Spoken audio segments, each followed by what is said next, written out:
Hello there and welcome. I am going to explain an idea that every child should learn before they even go to school. And yet, most people go right through their life and never really understand it. Dr. Maxwell Maltz, around 1960, said it was the greatest psychological discovery of his generation. It's on self-image. You see, you and I have an image of ourselves. It's how we see ourselves. I know there's a reflection come back from the mirror. I can see me. That's a reflection of my physical being. But that's not how I see me. I see me in my mind. And it's based on information that I have on me. Now, some people have a lot of false information, so they've got a very false self-image. Around 1960, Dr. Maxwell Maltz wrote a book called Psycho-Cybernetics. Cybernetics was a new idea. Cybernetics was something that was discovered around the Second World War by a physicist and a mathematician, Weiner and Rosenbluth. They didn't even have a name for it.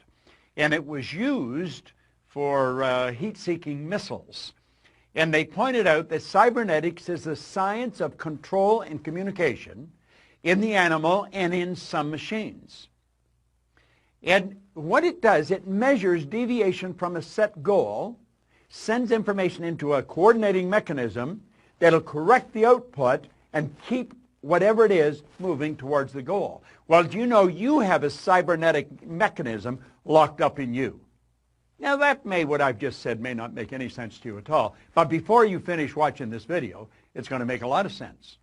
Now, if you've heard me speaking at any event or in any video or audio, you've heard me talking about paradigms. Paradigms are nothing but a multitude of ideas, a multitude of habits that are fixed in the treasury of our subconscious. Paradigms are partly genetic and partly environmental. In other words, the ideas are built right into the genes at birth. That's why we look so much like our relatives. So when we tie all these together, it makes a very interesting story.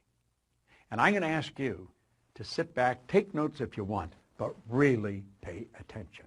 If you have kids in school, this is critical. If you're in sales, your sales will skyrocket. Relationships, just anything that you're going to do is dependent on how you see you. So let's think about it. Cybernetics and paradigms. Very, very interesting subject. Cybernetics and paradigms are both control systems that operate essentially on the same principle. Both maintain a definite course of action and will not deviate from the course that has been established. You must alter the paradigm to achieve the result that you desire. Now think about that for a moment. You'll see people stuck at a certain level. Go ask any sales manager to give you the names of their salespeople, and they can tell you what those salespeople are going to do next month and next year. Why? Because they're programmed. They just come in about the same, maybe up and down a little, but they come in about the same. How about athletes? Every coach will tell you exactly how they're going to play. There's patterns. They're called habitual patterns. Well, that's a paradigm. Now, this is a beautiful concept, so let's understand it. Cybernetics and paradigms, all right? There's a thermostat. Now, a thermostat in your home is a cybernetic instrument. Now, I live in Toronto, so a good part of the year it gets pretty cold there. Other parts of the year it gets pretty warm. But in the winter, you would have your thermostat set to control the room temperature at around 70 degrees. Now, you could be sitting there reading a book or something, and all of a sudden you feel a draft around your feet, and you're starting to feel a little cool, and you think, what's going on? So you go and look at the thermometer, and you notice that the temperature is not 70, it's dropped to 65 degrees. You start to investigate, you think, what's wrong? And you'll notice the front door's open. Now, it used to be, when I was a little boy, you'd go and check on the furnace, because maybe the furnace had gone out. And you'd have to shake all the ashes down and build another fire and get it going again. Not today.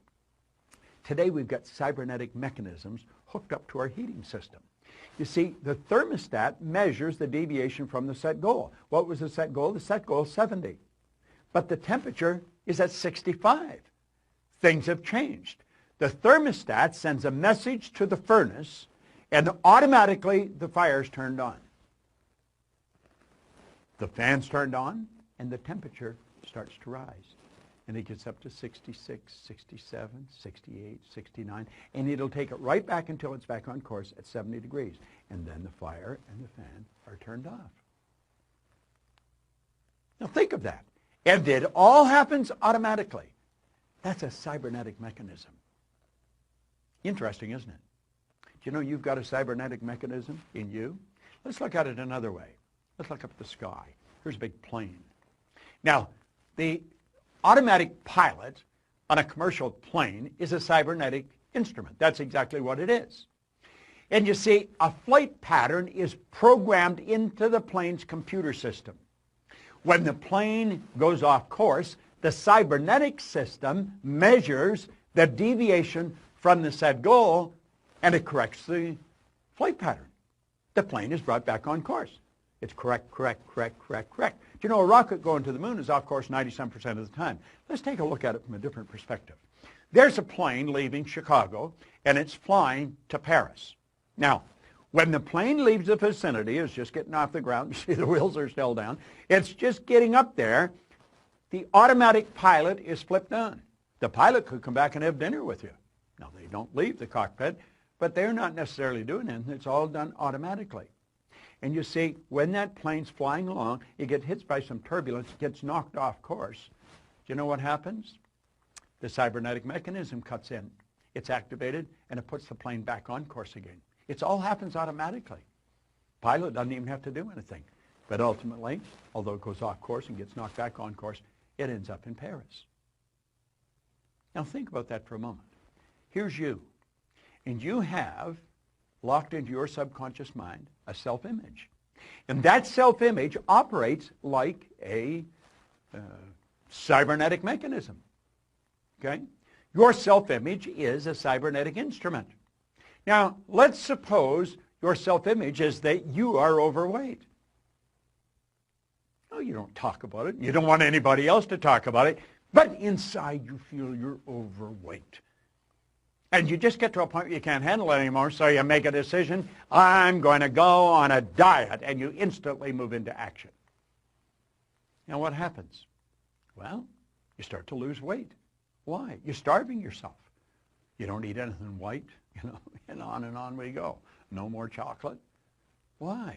Because they make you fat.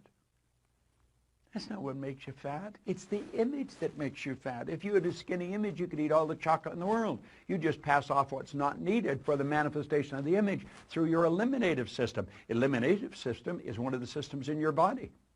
Now here's the point. When a person who is overweight goes on a diet without changing or altering the self-image, any weight loss is temporary. That's why people gain and lose tons in a lifetime. Say they lose it, you're automatically programmed to find whatever you lose. The self-image, being a cybernetic instrument, measures the deviation from the set goal and immediately corrects the course. The weight that was lost will be found. You see, you look at the scales, you don't relate. That's not really me. That's not really me. So what happens? The weight's put back on again. Isn't that interesting? I know. If you have a weight problem, you're saying, damn, I never knew that. Well, now you do know it. But you see, if you're going to change the weight, you've got to change the paradigm. That's what our company's all about. We help people change paradigms. We help them live in the body they want to live in.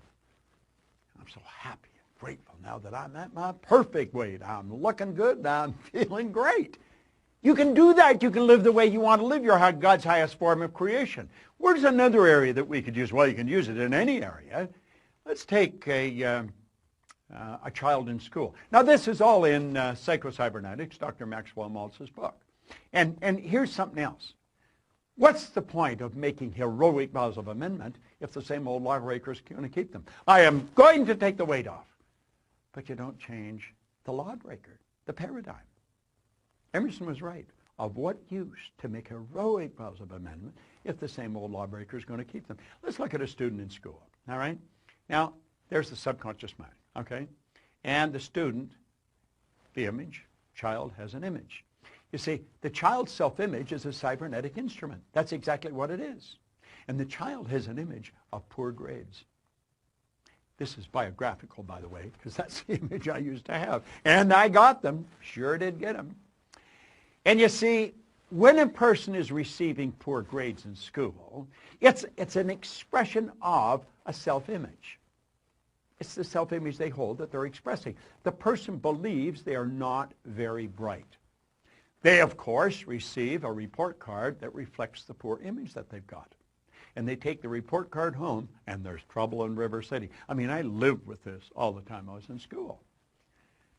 The child's grounded. They're made to study. Now, what the parent doesn't know and what the child doesn't know is really rather sad. See, the child cram, and the marks go up. But what the parent and the child do not understand, the parent is unaware that the real problem has the child. They have them give up recreational activities. They make them study. The grades improve, but the improvement's temporary. Why? The child has never changed the self-image. The parent doesn't even understand self-image in most cases, and certainly the child doesn't. And so what happens? Oh, they got a good test. When the report card comes out, nothing's changed. Now, why would people live that way? They live that way because they don't know any different. And that is rather sad. See, we should learn to live the way we really want to live. We've got to understand this concept of self-image, of cybernetics, of paradigms. You know, Oscar Wilde said something really beautiful one time. He said, selfishness is not living as one wishes to live. Selfishness is asking others to live as one wishes to live. You've got to develop the courage. You've got to develop the awareness, the wisdom to live the way you really want to live. Life is very short, and it's over very fast. And you can have, do, or be anything you want. You're God's highest form of creation. If you really want to check in to programs that will change the course of your life forever, understand this. Myself and my associates in our company spend all their time studying this. I have personally been studying it for over 50 years. We have some of the best programs in the world. Some of them run for a week, some run for a year, some run for an hour every day. But I'll tell you this, they'll have you running in the direction that you want to go for the rest of your life. Leave us your information. Let us talk to you. And absolutely refuse to spend another day living the way someone else wants you to live so that they're going to be happy with you. See, most people live the way they think other people think they should live. At the very best, that's going to be a bad trip. This is your life. Make it a phenomenal experience. This is Bob Proctor.